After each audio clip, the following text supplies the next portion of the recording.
सन्माननीय व्यासपीठ आणि समोर बसलेल्या माझ्या भावा बहिणी, सर्वप्रथम महाराष्ट्र प्रदेश काँग्रेस कमिटीला आणि इतर संयोजकांना हा कार्यक्रम म्हणजे ह्या विषयावरचा कार्यक्रम संघटित केल्याबद्दल मी धन्यवाद देतो.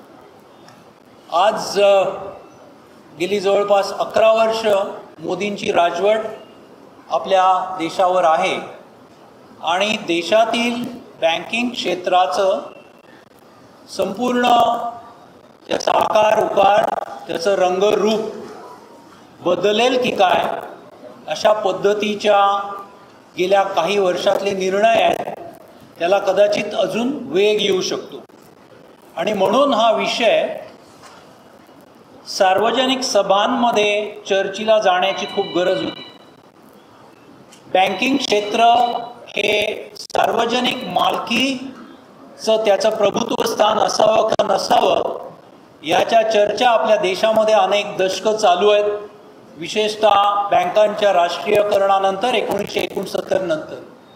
त्या अर्थाने हा विषय नवीन नाही, परंतु हा विषय डावे विचारवंत, डावे अर्थतज्ञ, डावे पक्ष, डाव्या ट्रेड युनियन्स, विशेषतः बँकिंग क्षेत्रातल्या यांनी सातत्याने लावून धरलेला होता. अजूनही ते लावून धरत आहेत. परंतु ह्या सगळ्याला देशातील मुख्य प्रवाहातील राजकीय पक्षाने, काँग्रेस सारख्या राजकीय पक्षाने ह्या विषयाला व्यासपीठ देणं आणि तो उचलून धरणं याचं मला खूप महत्त्व वाटतं आणि म्हणून मी त्यांना धन्यवाद देतो. कारण अशामुळेच या विषयाला ट्रॅक्शन मिळणार आहे. शेवटी आपल्याला माहिती आहे संसदेमध्ये हेडकाउंट होतो. हेडकाउंट हे जर सभागृह असेल आणि ज्यावेळी ठराव पास होतो त्यावेळी ठरावाच्या बाजूने किती हात वर जातात याच्यावरून निर्णय होत असतात. त्यामुळे राजकीय निर्णयाची ती संसदेतील संख्याबळाची असते आणि म्हणून मुख्य प्रवाहातील काँग्रेससारख्या पक्षांनी या विषयाला अशा पद्धतीने ट्रॅक्शन देणं याचं मी स्वागत करतो आणि धन्यवाद देखील देतो. हा जो विषय आहे मित्रांनो, याची मी थोडी कॉम्रेड उडगीने बरीच ज्याला सद्यकालीन इश्यू म्हणता येतील त्याची मांडणी केली. IDBIच्या खाजगीकरणापासून मी आपल्यासमोर पुढच्या काही मिनिटांमध्ये थोडी संकल्पनात्मक फ्रेम उभी करण्याचा प्रयत्न करतो, ज्याला राजकीय आर्थिक तत्त्वज्ञान असं म्हणता येईल. खरं तर कुठलंही संघर्ष, कुठलंही आंदोलन याला जर तत्त्वज्ञानात्मक बैठक असेल, राजकीय भूमिका त्याची एक खोलीकरण केलेलं असेल तर ते दीर्घकालीन लढता येतं, नाहीतर ते टिकू शकत नाही. म्हणून आपण हा विषय का लावून धरत आहोत, आपण सार्वजनिक मालकीचा आग्रह का धरत आहोत याची स्पष्टता, याची वैचारिक स्पष्टता आपल्याला असणं खूप गरजेचं आहे. तरच आपल्या आंदोलनाची आणि ह्या प्रकारच्या संघर्षाची एक दीर्घकालीन हे संघर्ष टिकू शकतात. हे सार्वजनिक विरुद्ध खाजगी क्षेत्राचा जो वाद आहे तो जागतिक आहे, तो वैश्विक आहे, सर्वकालिक आहे. अनेक दशक हा सुरू आहे, अजूनही सुरू आहे. अमेरिकेपासून, युरोपपासून एक भारतासारख्या गरीब आणि विकसनशील देशांमध्ये देखील तो सुरू आहे. फाईन, त्याचं स्वागत केलं पाहिजे. वैचारिक संघर्ष, वैचारिक मतभेद हे लोकशाहीमध्ये असले पाहिजेत आणि ते त्यावेळी लढले देखील पाहिजेत. मुद्दा हा आहे की बँकिंग क्षेत्रामध्ये सार्वजनिक मालकी प्रभुत्व स्थानी असावी का नसावी हे अर्थव्यवस्थेतील इतर क्षेत्रातील सार्वजनिक आणि खाजगी मालकीसारखं नाही. कारण कुठल्याही देशाच्या अर्थव्यवस्थेतील बँकिंग क्षेत्र हे एकमेव द्वितीय असतं. जसं मानवी शरीरामध्ये अनेक इंद्रिय आणि अवयव असतात आपल्याला माहिती आहे, परंतु मानवी शरीरातलं हृदयाचं स्थान एकमेव द्वितीय असतं. ते असतं शरीराला रक्त पुरवठा करण्याचं, ते असतं रक्ताभिसरण चालू ठेवण्याचं. आणि एवढंच नाही तर आपलं हृदय, आपल्या हृदयामध्ये जे सॉफ्टवेअर आहे, जे आज्ञा प्रणाली आहे, ज्यावेळी आपण अन्न खातो त्यावेळी जठराकडे आणि पचन संस्थेकडे रक्ताचा पुरवठा वाढतो. ज्यावेळी संकट येतं आणि आपल्याला वाचवायचं असतो स्वतःला, जीव, आणि पळायचं असतं, त्यावेळी रक्त पुरवठा पायाकडे वळला जातो. हे अनेक लाखो वर्षाच्या उत्क्रांतीतून आलेलं शहाणपण आहे, सर्वायवल इन्स्टिंक्ट आहे. मी ही एनॉलॉजी आपल्या बँकिंग क्षेत्राला देतोय. बँकिंग क्षेत्र देशाच्या अर्थव्यवस्थेतल्या हृदयासारखं असतं, ज्याच्यामध्ये क्रेडिट आणि पतपुरवठा हे रक्त आहे. आणि शरीराला कुठल्या गरजा कुठल्या काळामध्ये आहेत याच्याप्रमाणे जसं हृदय रक्ताचा पुरवठा कमी जास्त करतं, तसं बँकिंग प्रणाली, त्या देशातील बँकिंग प्रणाली, त्या देशातील बँकिंग क्षेत्र याच्यावर देखील ती जबाबदारी आहे की देशातील अर्थव्यवस्थेतील कुठल्या क्षेत्रांना किती पतपुरवठा करायचा आहे, केला पाहिजे, हे ठरवण्याचं काम हे बँकिंग क्षेत्राचं आहे. आणि म्हणून त्या बँकिंग क्षेत्रामध्ये सार्वजनिक मालकीचं प्रभुत्व असणार की नसणार हे महत्त्वाचं आहे.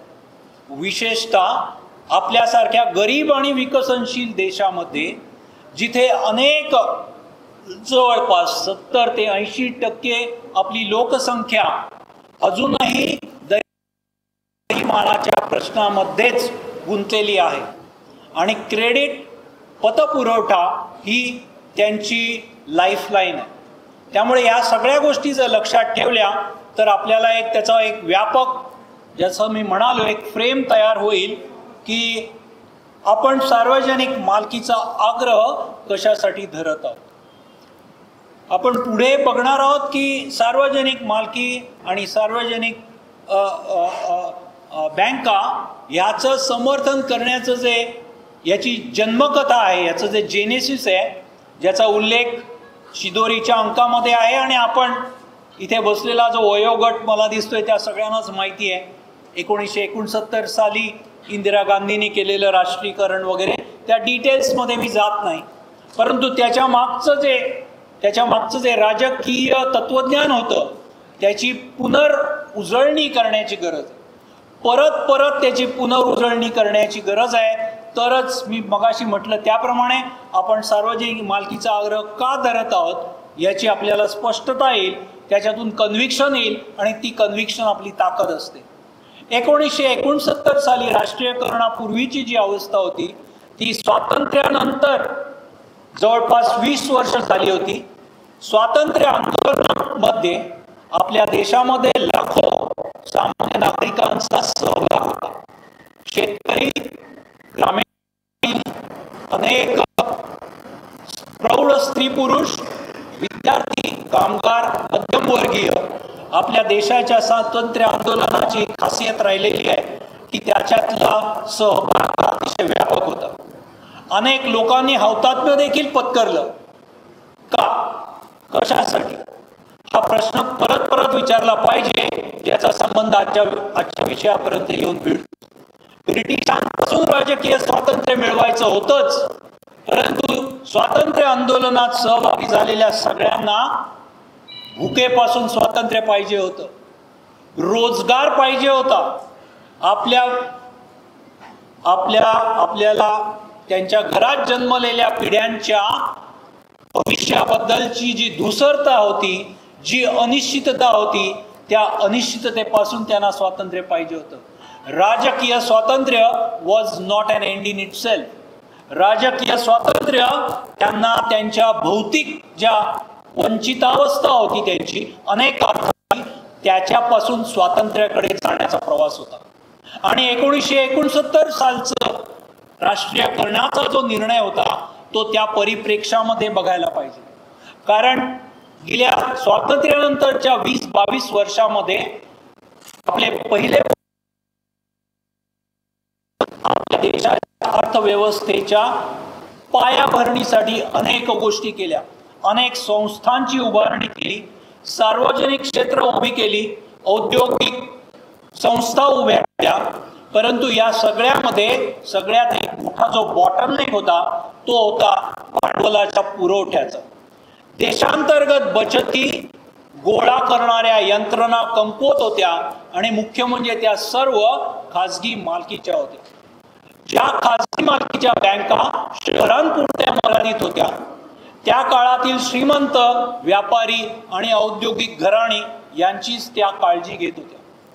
इंदिरा गांधींनी हा बॉटलनेक बरोबर ताडला आणि तरच ती कोंडी फुटणार होती हे ताडलं आणि त्याच्यातून राष्ट्रीयकरण झालेलं. याला दुसरा जो आयाम होता तो आंतरराष्ट्रीय परिस्थितीचा होता.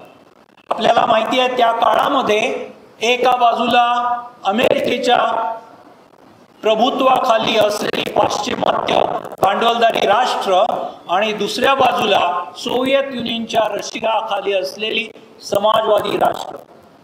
ही दोन्ही राष्ट्र दुसऱ्या महायुद्धानंतर स्वतंत्र झालेल्या राष्ट्रांना आपापल्या गोटामध्ये ओढायचा प्रयत्न करत होते.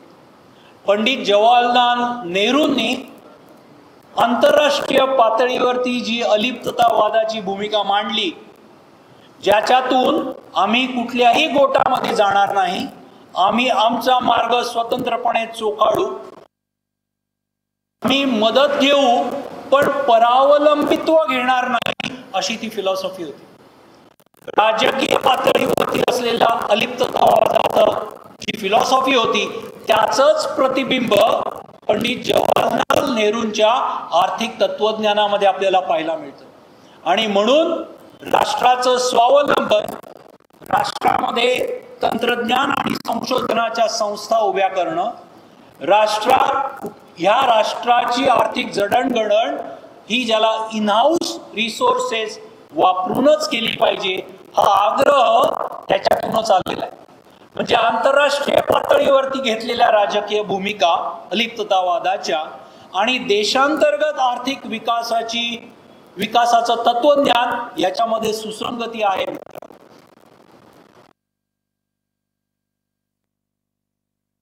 राष्ट्रीयकरणात नेलेला आपल्याला दिसतोय.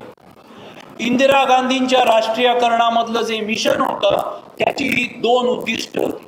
एक, देशांतर्गत 70-80% असलेल्या लोकांची भौतिक राहणीमान सुधारणं, त्यांच्या भौतिक आकांक्षा पुऱ्या करण्यासाठी बँकिंग उद्योग कसा सहाय्यक होईल हे बघणं हा एक आयाम होता. आणि दुसऱ्या बाजूला जागतिक पातळीवरती आपण कुठल्याही देशावर, मग तो कितीही ताकदवर असो, याच्यावरती परावलंबी राहणार नाही. आपलं स्वातंत्र्य, आपली राजकीय सार्वभौमता तेव्हाच टिकू शकते ज्यावेळी आपण अशी ती फिलॉसॉफी होती. आणि हे दोन्ही आयाम लक्षात घ्या. आज या 19 जुलैला 2 आठवडे देखील झालेले नाही आहेत. 56 वर्ष झाली आहेत बँकांच्या राष्ट्रीयकरणानंतर. तरी देखील या 56 वर्षानंतर देखील हे दोन्ही आयाम देशातल्या कोट्यावधी बहुसंख्य सामान्य नागरिकांच्या राहणीमान सुधारण्याचं आव्हान आणि दुसरं आंतरराष्ट्रीय पातळीवरती आपलं सार्वभौमत्व टिकवणं, राजकीय सार्वभौमत्व आणि आर्थिक सार्वभौमत्व जे सेपरेट करताच येणारे नाही. हे दोन्ही आयाम आज देखील तेवढेच रिलेव्हंट आहेत. आणि म्हणून सार्वजनिक मालकीच्या बँकांचं बँकिंग क्षेत्रामध्ये प्रभुत्व स्थान असलं पाहिजे हा जो आपला आग्रह आहे त्याची ही राजकीय आर्थिक तत्वज्ञानात्मक चौकट आहे. हा माझा पहिला मुद्दा आहे. मी माझ्या आता दुसऱ्या मुद्द्याकडे येतो की बऱ्याच वेळा असं होतं, खरं तर असं झालंय की गेल्या अनेक वर्षामध्ये सार्वजनिक मालकी आणि सार्वजनिक क्षेत्रांच्या ज्यावेळी चर्चा होतात त्यावेळी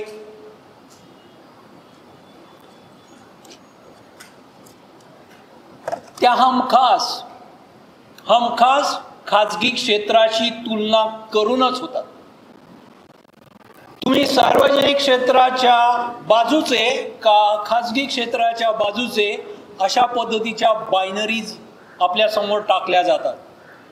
खरं तर हा प्रश्न अतिशय गुंतागुंतीचे आहेत आणि ते अशा बायनरीमध्ये, ज्याला मराठीमध्ये द्विअक्षी असं म्हणता येईल, त्याच्यात पकडता येणार नाही. हा प्रश्न तुम्हाला लाल रंग आवडतो का पिवळा रंग आवडतो अशा पद्धतीचा नाही आहे.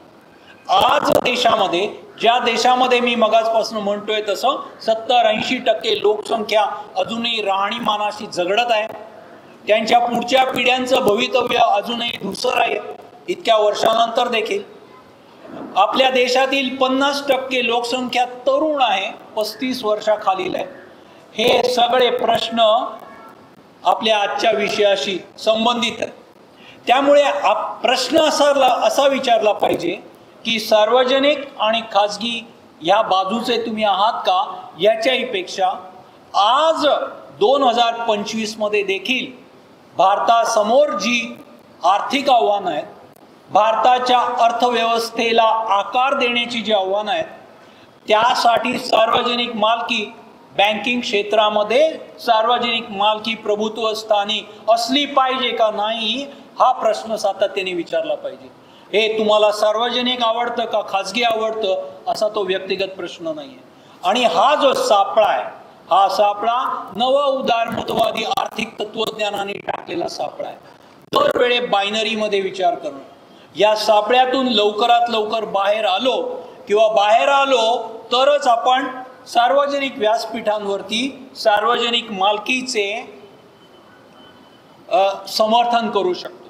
तरच आपण लोकांमध्ये जाऊन त्यांना कन्व्हिन्स करू शकतो का आपण ही मागणी का करत आहोत किंवा ही आपण मांडणी का करत आहोत. झालंय असं मित्रांनो, दुर्दैवाने, की सार्वजनिक बँकिंगचं खाजगीकरण होऊ नये हे जणू काही सार्वजनिक बँकिंग मधील अधिकारी आणि कर्मचारी यांच्या नोकऱ्या टिकवण्याचा प्रश्न असल्यामुळे त्या ट्रेड युनियन्स त्यांच्या मागण्या घेऊन जात आहेत. हे परसेप्शन दुर्दैवाने अर्धमूर्ध लोकांमध्ये आहे.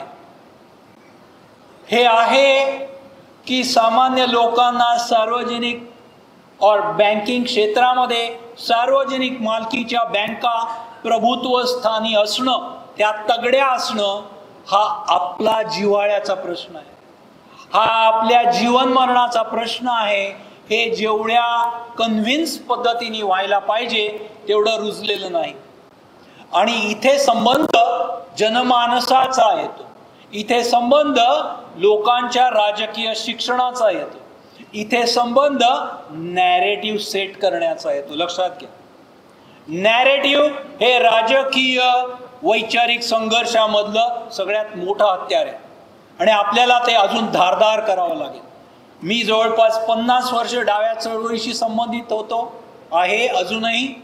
मी बँकिंगमध्ये काम केलेलं आहे आणि हे माझं मत आहे जे मी तुमच्यापर्यंत पोचवतो की अल्टिमेट राजकीय लोकशाही नांदणाऱ्या आपल्या देशामध्ये सामान्य लोकांना सार्वजनिक बँकिंग क्षेत्राच्या मागे उभं करणं, त्यांना सार्वजनिक बँकिंग क्षेत्र किंवा बँकिंग क्षेत्रामध्ये सार्वजनिक मालकी ही प्रभुत्व स्थानी असली पाहिजे, सार्वजनिक बँका तगड्या असल्या पाहिजेत, हे मनापासून पटणं ही आपण लढाई जिंकण्याची खूप मोठी आपल्याला खूप मोठं बळ त्यातून मिळू शकतं.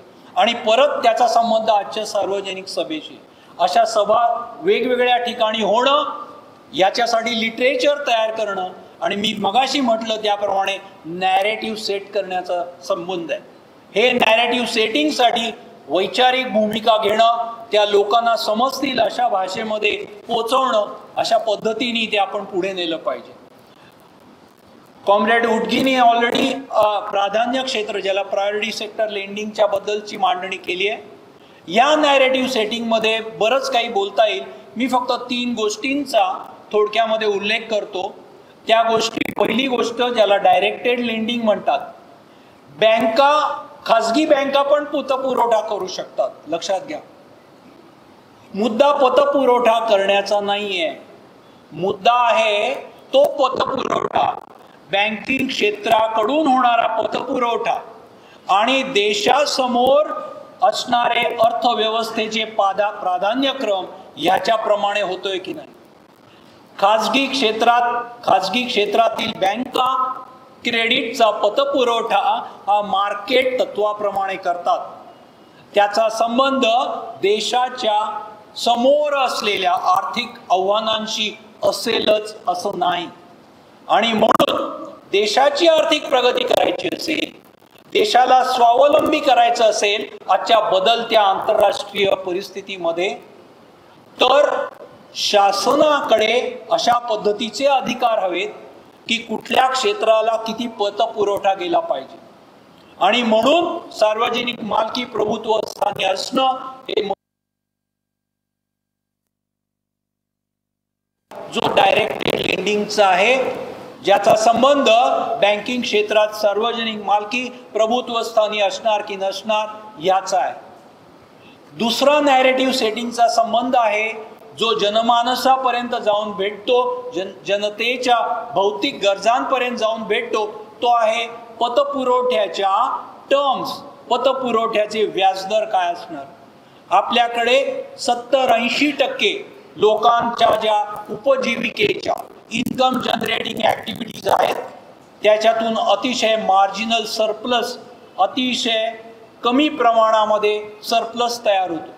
त्यामुळे अधिक व्याजदराची कर्ज ते ते ते ते ते डायजेस्ट करू शकत नाही, ते पचवू शकत नाहीत आणि कर्ज थकतात, कर्जबाजारीपणा वाढतो. आज मायक्रो फायनान्स क्षेत्रामध्ये काय घडत आहे याची तुम्ही माहिती घ्या, जर नसेल तर नुसतं गुगलवर किंवा इंटरनेटवर चाललं तरी तुम्हाला कळेल. मोठ्या प्रमाणावरती इथे सार्वजनिक विरुद्ध खाजगीचा संबंध येतो. मायक्रो फायनान्स क्षेत्रातील सगळ्या बँका, वित्त संस्था, NBFC या सगळ्या खाजगी मालकीच्या आहेत आणि त्यांनी बॉटम ऑफ पिरॅमिड मधील कुटुंबांना एवढा कर्ज पुरवठा केलाय, एवढ्या उच्च व्याजदराने कर्ज पुरवठा केलाय की तिथे मोठ्या प्रमाणावरती आज अरिष्ट सदृश्य परिस्थिती आहे. आमचे इथे आज मित्र बसलेले आहेत, ते आत्ता सांगत होते की कोकण, मी स्वतः कोकणातून येतो, कोकणासारख्या ठिकाणी मायक्रो फायनान्स मधून घेतलेल्या कर्जामुळे आत्महत्यांचं प्रमाण वाढतंय. ते अजून वाढेल, वेगवेगळ्या ठिकाणी वाढेल. आणि हे महाराष्ट्रापुरतं नाही आहे, हा पूर्ण राष्ट्राचा फिनॉमिना आहे. आपल्या महाराष्ट्रामध्ये शेतकऱ्यांच्या आत्महत्या आपण गेले अनेक दशक ऐकत आहोत. माझं असं रीडिंग आहे की याच्या पुढची लाट म्हणजे शेतकऱ्यांच्या आत्महत्या थांबतील आणि दुसरी लाट येईल असं नाही. शेतकऱ्यांच्या आत्महत्या कदाचित चालूच राहू शकतात आणि दुसऱ्या बाजूला दुसरी लाट येणार आहे, ते गरिबांमधील वाढत्या कर्जबाजारीपणा आणि त्याचा सगळा संबंध हा खाजगी मालकीच्या मायक्रो फायनान्स कंपन्या, खाजगी मालकीच्या NBFCs, खाजगी मालकीच्या स्मॉल फायनान्स बँका यांच्याकडून केलेल्या कर्ज पुरवठ्यामुळे आहे. त्यामुळे सोशल बँकिंग हे आपलं दुसरं नॅरेटिव्ह. सोशल बँकिंग म्हणजे लाडकी बहीण किंवा किसान सन्मान योजनेतून, अर्थसंकल्पातून दिलेले डोल्स नाहीत. बँकिंग, सोशल बँकिंग आणि कमर्शियल बँकिंग ह्याच्यातला फरक हा आहे की सोशल बँकिंगमध्ये हे मान्य करण्यात येतं की कुठल्याही कर्ज स्वरूपामध्ये, कुठल्याही कर्जरूपी ॲक्टिव्हिटीमध्ये जसा फायनान्शियल रिटर्न असतो, जसा वित्तीय परतावा असतो, तसा सामाजिक परतावा देखील असतो. त्यामुळे वित्तीय परतावा, फायनान्शियल रिटर्न्स आणि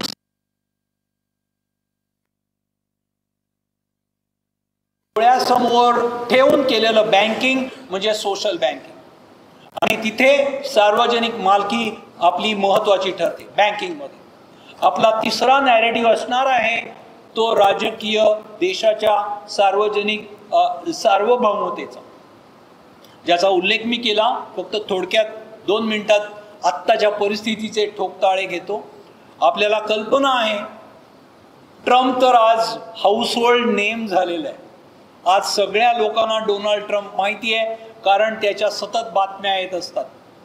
गेली 40 वर्ष आपल्याला माहीत असलेली जागतिक व्यापाराची, जागतिक अर्थव्यवस्थेची, जागतिक स्थलांतरितांची, ज्याला डेमोग्राफिक म्हणतात, जागतिक बँकिंग आणि वित्तीय क्षेत्राची, जागतिक भूराजनैतिक प्रत्येक घडी आज विस्कटली जाते. माहीत नाहीये पुढच्या 2 वर्षात, 5 वर्षात, 10 वर्षात याचं चित्र काय असेल. या सगळ्या परिप्रेक्षामध्ये प्रत्येक देश आणि विशेषतः भारतासारखा देश, जो आकाराने मोठा आहे, ज्याची अर्थव्यवस्था आज एका साइजेबल आकाराची आहे, या देशाने स्वतःचं राजकीय आणि आर्थिक सार्वभौमत्व टिकवणं खूप गरजेचं आहे. ज्यावेळी एक घटना घडते, आता आपल्याला माहिती आहे, पहलगाव नंतर ऑपरेशन सिंदूर झालं आणि हे लक्षात आलं की तुर्कीच्या एका विमानतळावरती सेवा पुरवणाऱ्या तुर्कीच्या एका कंपनीने पाकिस्तानला मदत केली आणि तुर्की कंपनीवरती बंदी आणायची वेळ आपल्यावरती आली. मुद्दा काय? एक घटना घडेल आणि ह्या देशातील असलेल्या परकीय कंपन्या, ह्या देशातील असलेल्या परकीय गुंतवणुकी आणि या देशातील परकीय बँका यांच्याकडे बघण्याचा आपला दृष्टिकोन 180 डिग्रीज बदलू शकतो. हे कधी घडू शकते विदाउट एनी नोटीस. आणि म्हणून विविध स्ट्रॅटेजिक क्षेत्रात, जरी आजचा विषय बँकिंगचा असला तरी देशातील अनेक, ज्याला व्यूहरचनात्मक क्षेत्र असं म्हणता येते, ज्याच्यातून सार्वभौमता प्रोटेक्ट करता येते, बँकिंग सकट अनेक क्षेत्रामध्ये सार्वजनिक मालकी असण्याची गरज आहे. अशी 3 नॅरेटिव्ह याच्यात भर घालता येईल. वेळेअभावी मी जास्त बोलत नाहीये. ही नॅरेटिव्ह घेऊन आपण लोकांपर्यंत गेलं पाहिजे, तरच मला असं वाटतं की आपण लोकांना हे कन्व्हिन्स करू शकतो, हे त्यांना समजावून सांगू शकतो की सार्वजनिक मालकी, बँकिंग क्षेत्रातील सार्वजनिक मालकी हा त्या बँकांमधील अधिकारी आणि कर्मचाऱ्यांचा प्रश्न नाहीये, व्यक्तिगत प्रश्न नाहीये. हा सर्व देशाचा प्रश्न आहे आणि हा तुमच्या सर्वांच्या भौतिक राहणीमानापर्यंतचा प्रश्न आहे. मी आता माझ्या शेवटच्या मुद्द्याकडे येतो. तो काँग्रेस पक्षाशी संबंधित आहे. एक सजग भारतीय नागरिक आणि राजकीय आर्थिक व्यवस्थेचा अभ्यासक म्हणून मी हे नोंद करू इच्छितो आपल्या समोर, आपल्या इथे बसलेले अनेक जण माझ्या मताचे असतील, की काँग्रेस पक्ष वेगाने आपल्या मुळांकडे जात आहे आणि मी व्यक्ती म्हणून, एक नागरिक म्हणून त्याचं स्वागत करतो. आणि काँग्रेस पक्षाची ही मुळं आहेत. इथे बसलेले पदाधिकारी, प्रेक्षागृहात बसलेले काँग्रेसचे सभासद आणि आपण देखील, म्हणजे मी त्याला असं कंपार्टमेंटलाइज करत नाहीत. काँग्रेस आमचा आहे. मी जरी काँग्रेस पक्षाचा औपचारिक सभासद नसलो तरी काँग्रेस माझी आहे याची भावना मी सतत बाळगत असतो. ही काँग्रेस पक्षाची मुळं ही स्वातंत्र्य आंदोलनातून आलेली आहेत आणि स्वातंत्र्य आंदोलनानंतरच्या काही दशकांमधली मुळं आहेत. आणि ह्या मुळांकडे काँग्रेस पक्ष वेगाने जात आहे, हे माझं निरीक्षण आहे, जे मी स्वागत करतो. राहुल गांधी यांच्या दुसऱ्या भारत जोडो यात्रेमध्ये त्या नावामध्ये भारत जोडो न्याय यात्रा असं ठेवण्यात आलं. याचे अर्थ समजून घ्या. राहुल गांधी व्यक्ती नाही आहे, राहुल गांधी एक फिनॉमिना आहे. ते एका फिनॉमिनाचं नेतृत्व करतात. नाहीतर एवढे लाखो लोक त्यांच्याबरोबर चाललेच नसते आणि आज देखील त्यांचे पाठीराखे बनले नसते. त्यामुळे मी व्यक्तीचं नाव, ती व्यक्ती, जी व्यक्ती नेतृत्व करते तिला सॅल्यूट. त्याच्याबद्दल मुद्दा नाही आहे. मुद्दा असतो की ज्यावेळी त्याचा व्यापक पाया बनतो त्याचे अर्थ वेगळे असतात आणि वेगळे लावले जातात, वेगळे लावले गेले पाहिजेत.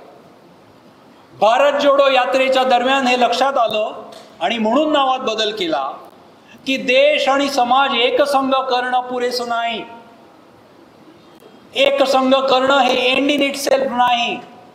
जसं स्वातंत्र्याच्या वेळी मी म्हणालो की राजकीय स्वातंत्र्य हे स्वांत सुखाय नव्हतं लोकांसाठी, तो फक्त पहिला टप्पा होता. ते एक हत्यार होतं. भुकेपासून, रोजगारापासून, राहणीमानातल्या वंचितावस्थेपासून आणि आपल्या पुढच्या पिढ्यांच्या भवितव्याच्या धूसरतेपासून, अनिश्चिततेपासूनचं स्वातंत्र्य लोकांना पाहिजे होतं. तीच धागा इथे नावात बदलामध्ये मला दिसतो की देश एकसंघ करणं हे स्वांत सुखाय नाही. देश एकसंघ कशासाठी करायचा तर देशातील सामाजिक, राजकीय, आर्थिक प्रणाली या न्याय्य असल्या पाहिजेत, जस्ट असल्या पाहिजेत, म्हणून तो नावात बदल केला. हे खूप मोठा मेसेज आहे. हा खूप मोठा मेसेज. राहुल गांधी आणि काँग्रेस पक्ष जातीनिहाय जनगणनेचा आग्रह धरत आहेत. त्याच्यात देखील मला तोच धागा दिसतोय. मुद्दा असा आहे मित्रांनो की जातीनिहाय जनगणनेतून जे काही निष्कर्ष निघतील, जी काय आकडेवारी उपलब्ध होईल, ती काही अकॅडमिक व्हॅल्यूची नाही आहे. अकॅडमिक मूल्य असेल, जे संशोधक त्याचा वापर करून अजून काय काय त्याच्यावरती लेख लिहितील, मुद्दा तो नाही आहे. ही अंतर्दृष्टी आल्यानंतर पुढे काय? पुढे काँग्रेस पक्षाला आणि काँग्रेसच्या पाठीराख्यांना आणि आमच्यासारख्या सहानुभूतीदारांना, राजकीय सहानुभूतीदारांना त्या आकडेवारीमधून जी काय अंतर्दृष्टी येईल त्याच्यावरती धोरणात्मक उपाय करावे लागणार आहेत. त्या धोरणात्मक उपायांसाठी संस्थात्मक ढाचे असणार आहेत, असावे लागणार आहेत.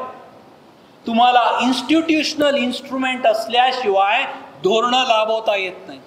आणि त्याचा परत संबंध सार्वजनिक मालकीच्या बँकांपर्यंत येतो. जातनिहाय गणना हा आकडेवारीचा एक्झरसाइज नसला पाहिजे. जातनिहाय जनगणना हा अकॅडमिक एक्झरसाइज नसला पाहिजे. त्याच्यामधून येणाऱ्या अंतर्दृष्टी, याच्यातून विविध प्रकारच्या योजना, विविध प्रकारची सामाजिक, आर्थिक धोरणं आखली गेली पाहिजेत. आणि ती जर अंमलात आणायची असतील तर त्याच्यासाठी संस्थात्मक ढाचे हे तयार ठेवावे लागतात. जे असतील ते अधिक सशक्त करावे लागतात. आणि त्याचा संबंध आजच्या विषयाशी आहे की सार्वजनिक बँका सशक्त असणं, बँकिंग क्षेत्रामध्ये सार्वजनिक मालकी प्रभुत्वस्थानी असणं, या त्या येणाऱ्या अंतर्दृष्टीवरती उपाययोजनांसाठी देखील महत्त्वाच्या गोष्टी आहेत. शेवटचा मुद्दा आहे की आजच्या आपल्या देशामध्ये ज्या पद्धतीचा फॅसिझम आणि ज्या पद्धतीचा, ज्याला बिग कॅपिटल म्हणतात इंग्लिशमध्ये, त्याची एक युती आपल्या समोर दिसते. या फॅसिस्ट आणि बडं भांडवल, बिग कॅपिटल इंग्लिशमध्ये बिग कॅपिटल असं म्हणतात, या युतीला छेद देण्याचं सामर्थ्य देखील या सगळ्या अजेंड्यामध्ये असू शकतं. आणि म्हणून पुन्हा एकदा मी शेवटचा मुद्दा हेच मांडत आहे की या सगळ्या सामाजिक, राजकीय आणि आर्थिक या सगळ्या अजेंड्याचं अंमलबजावणी करण्याचं हत्यार म्हणून सार्वजनिक बँकांच्या, बँकिंग क्षेत्रामधील सार्वजनिक मालकीच्या प्रभुत्व स्थानाकडे आपण बघायला पाहिजे. एवढं बोलून मी थांबवतो. धन्यवाद.